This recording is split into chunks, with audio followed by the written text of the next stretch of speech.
friends.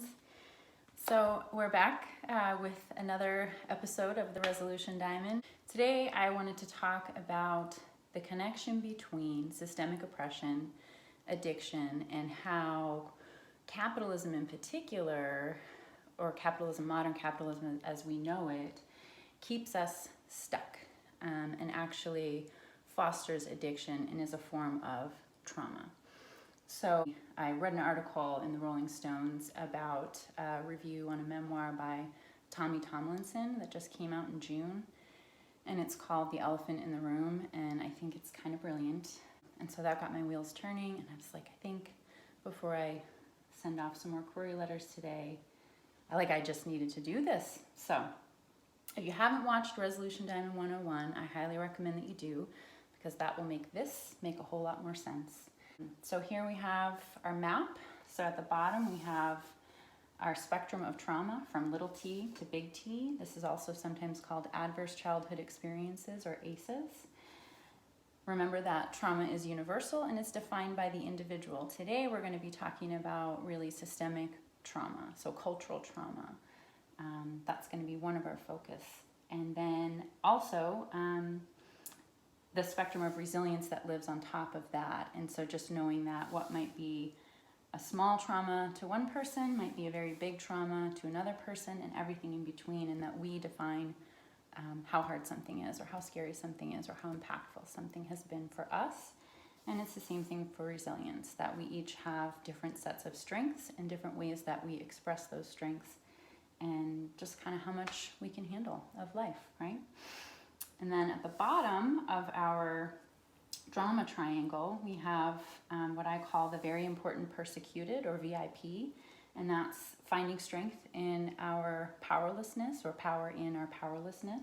It's a survival tactic. It's nothing to be ashamed of. It's something that's gone on for centuries. And that in response to our trauma, we either try too hard or too soft in an effort to experience love, safety, connection. It's the epic battle for love across the energetic highway, which is where all conflict takes place. So this is where family dynamics, family drama, arguments, interpersonal fighting, but also global fighting, right? This is families are really a micro of the macro. So if you think of the world as one big dysfunctional family, it's the same dynamics, the same principles apply. And then at the top in our power triangle, we have what I call vastly infinite possibilities as the goal, where we've experienced some form of enlightenment or an aha moment or a breakthrough, and we're no longer experiencing power in our powerlessness, but power in our power. Yeah. So we discover the strengths within us. The world doesn't have to change. People and circumstances around us don't have to change in order for us to see those vastly infinite possibilities. It all takes place in here and in here. And that ultimately requires us moving from a primary operating emotion of fear to one of trust or faith, you could say, right? And then over here on the left, we have my very fantastic drawing of the triune brain. So that's broken up into our brain stem, our limbic system, and our executive function, or our prefrontal cortex.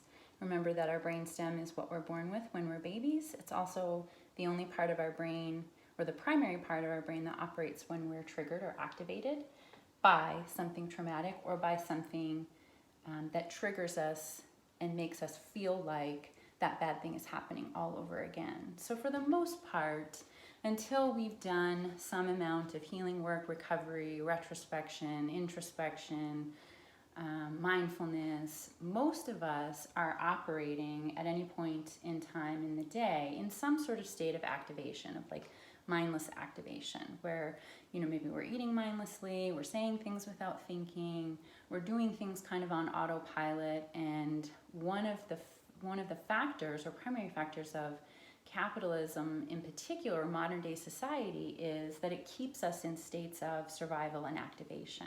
We work too many hours, we don't make enough money, It's hard to meet our basic needs for most of us. There's a meritocracy kind of vibe that we live in that says, survival of the fittest. If you have any kind of vulnerability or need, you have to work really, really hard, extra hard then to get that need met because of individualism and the way we sort of project shame onto people who can't do for themselves. So that's mean and a bummer.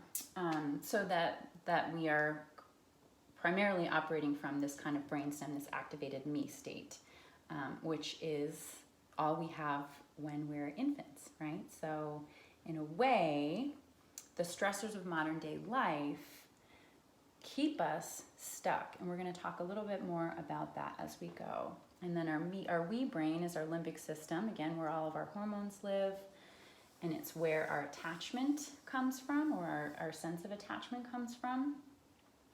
And then again, our C brain, our executive function. This is a part of our brain that requires a lot of regulation, calming, that all of our basic needs are met. If you remember from Resolution Diamond 101, you think of the top of the triangle or the diamond as really Maslow's hierarchy of needs, that we really can't activate this part of our brain, the part of our brain that kind of thinks into the future and does planning and makes really informed choices and decisions, requires that we have a way to meet our basic needs. And so if we don't have a way to meet our basic needs, which we know in our current society is really difficult for most of us, even for those of us, think back to the Varsity Blues scandal, that we see that same kind of pressure or systemic oppression affecting people from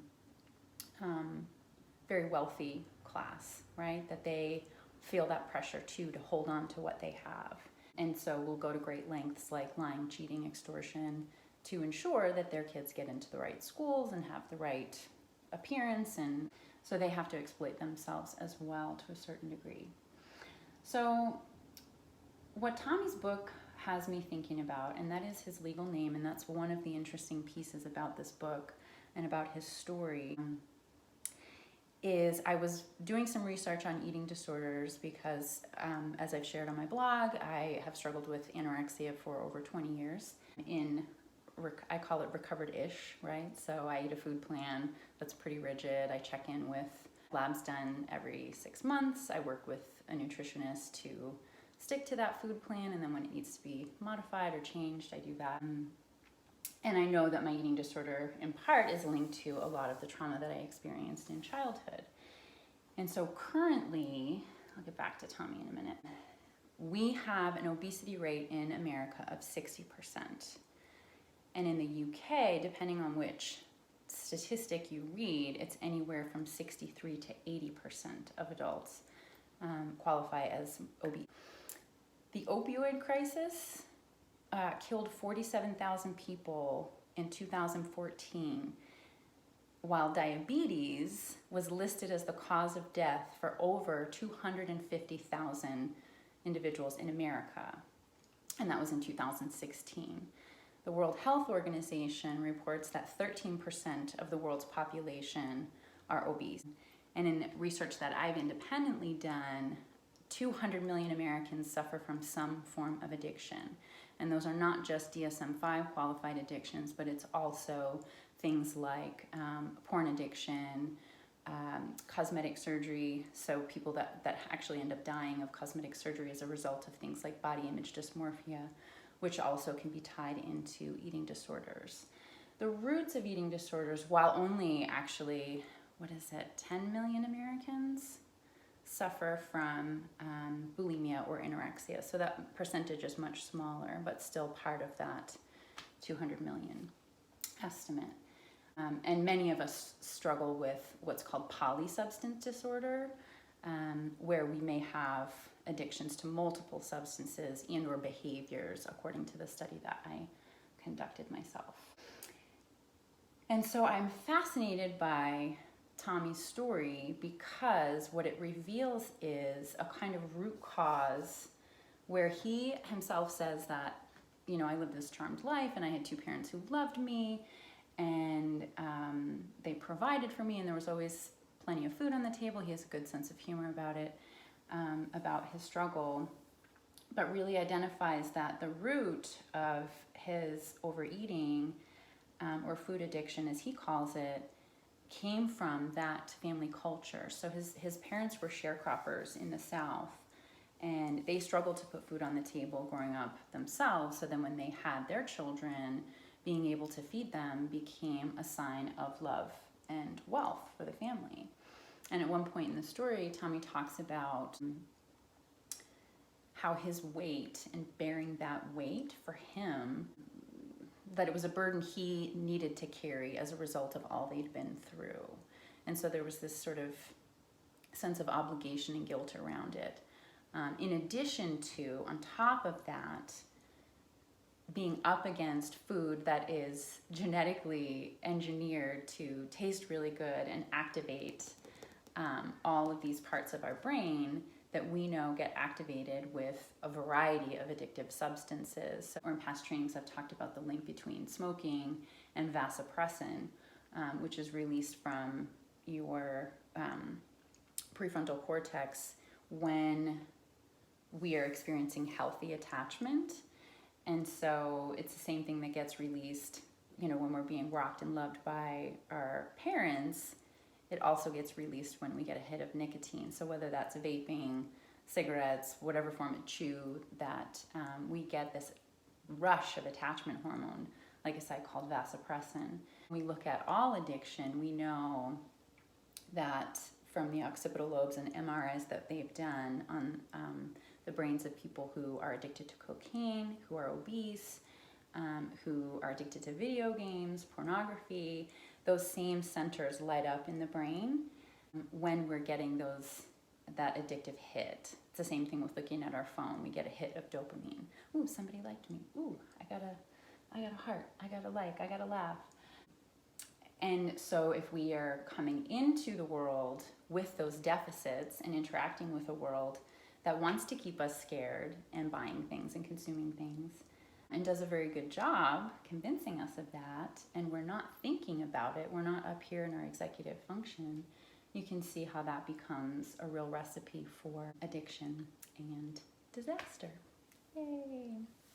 So thanks, Tommy, for taking us inside and giving us that window. I think I want to talk about the parenting dynamics and then what we can do about it. I love to focus on solutions. And so just kind of a rough overview here, thing that Tommy experiences or describes from a clinical perspective really would be something called permissive parenting. I didn't research my parenting types, but there's permissive, kind of authoritarian, avoidant, I want to say, parents who ignore you, and the helicopter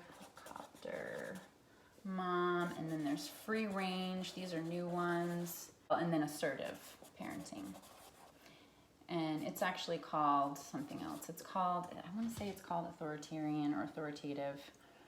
But this is like dictator, helicopter, permissive, avoidant, free range. They kind of all fall into the same general categories. So with the healthy style being called, I'm calling it assertive parenting. They call it something else, but roll with me. And so parenting that's either too hard or too soft from a place of fear, right? So in Tommy's case, like I said, from what I gather, his parents were incredibly permissive. They were attentive. They didn't give him a whole lot of structure or rules when it came to food. And his dad, in one scene, he talks about his dad coming home from a factory job every night with like milk and cookies for him from the canteen at work, and how his mom would be like, "Oh, you got to stop feeding him. He's getting big." And how both Tommy and his father saw this little exchange as love, right?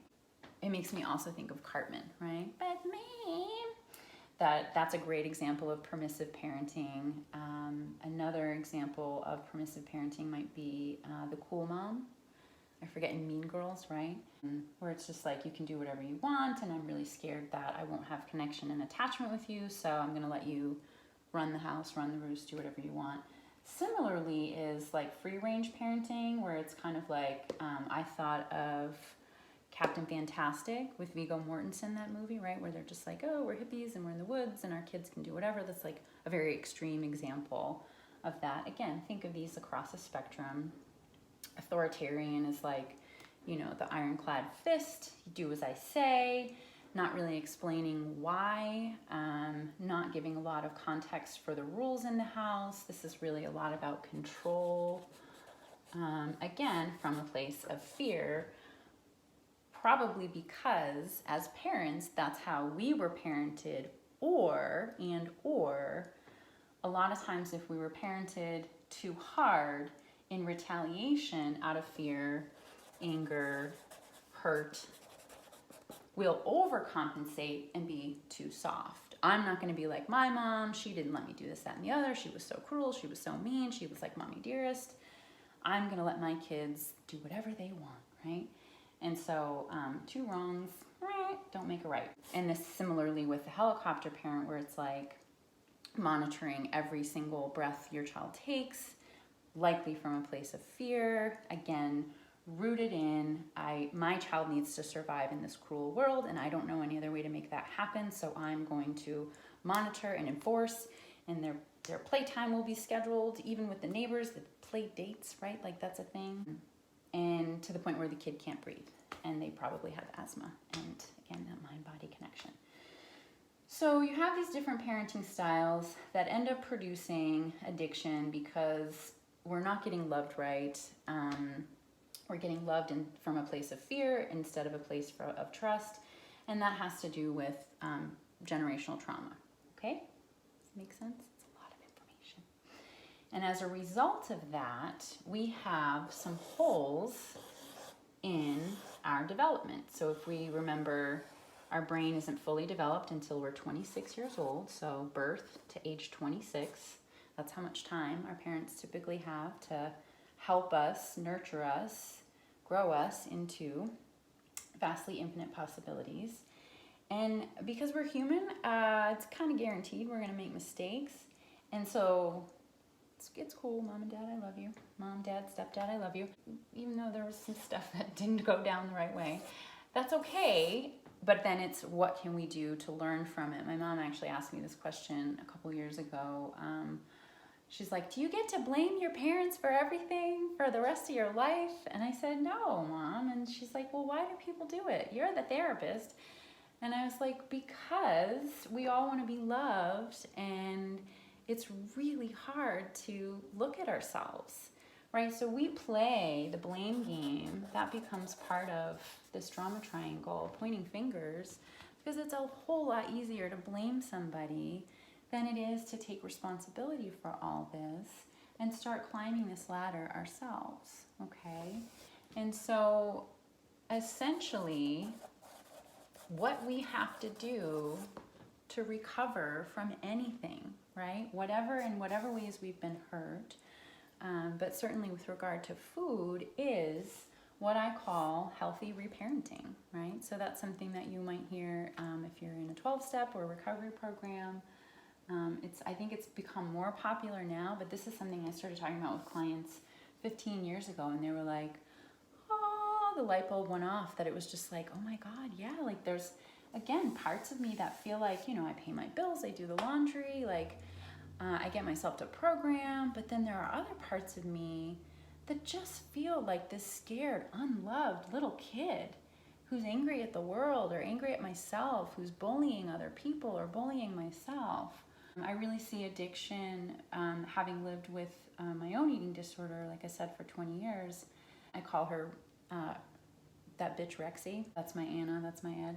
That it's really a form of bullying ourselves, right?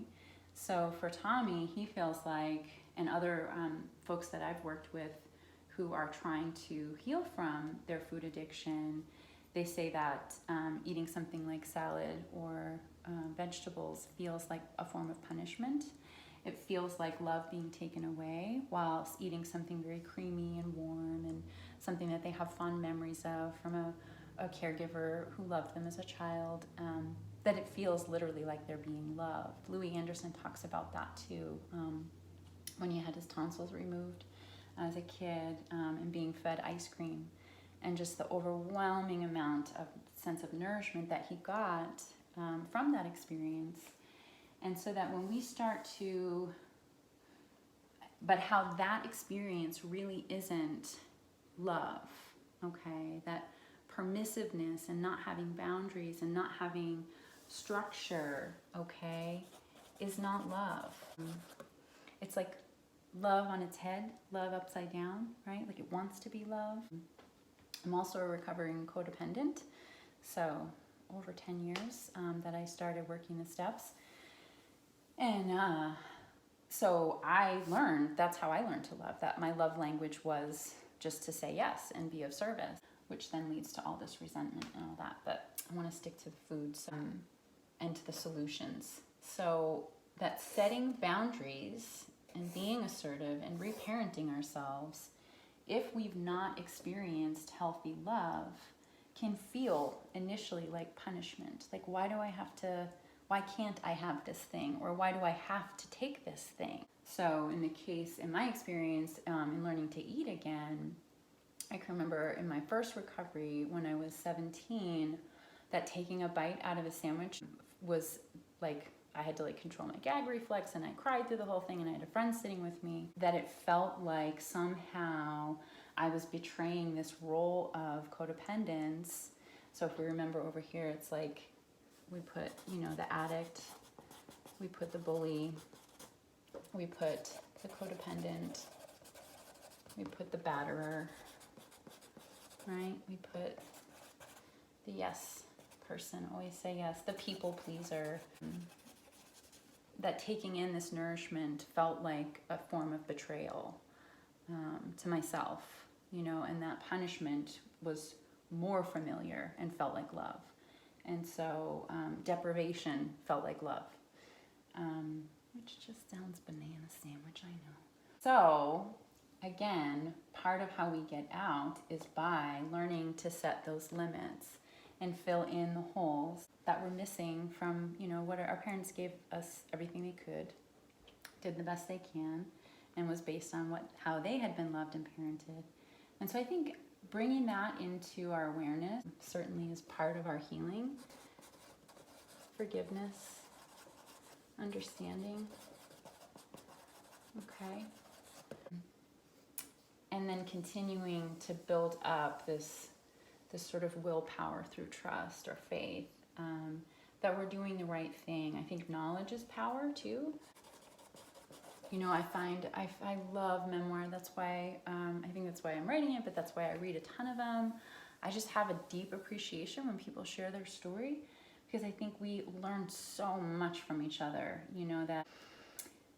That when we write or speak or share our stories, we're always going to have a little bit of a blind spot to like parts of ourselves we didn't even see. And Tommy actually in his memoir talks about how in his process of becoming a writer, he was a journalist for years, that he said, I didn't even know what I was thinking sometimes until I put it to paper. And I don't know how many writers are out there, but I certainly can relate to that, right? That sometimes we can't see it until we really deeply examine it. And for many of us, that comes in different ways. And so it's figuring out, what do you need to see yourself?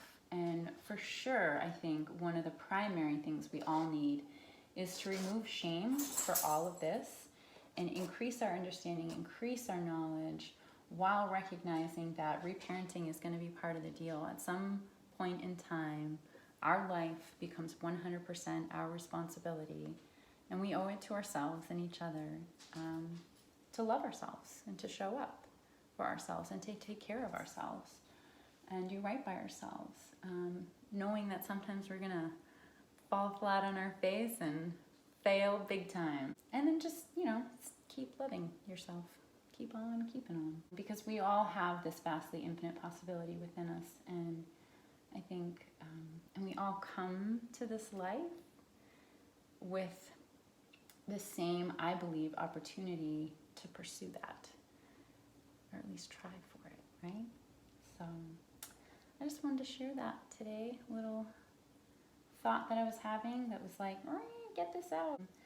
So let me know how you're liking these, and if there's any topics that you want to explore, or if there's anything I said today that you want to dive into a little bit more, and we'll just keep trusting the process.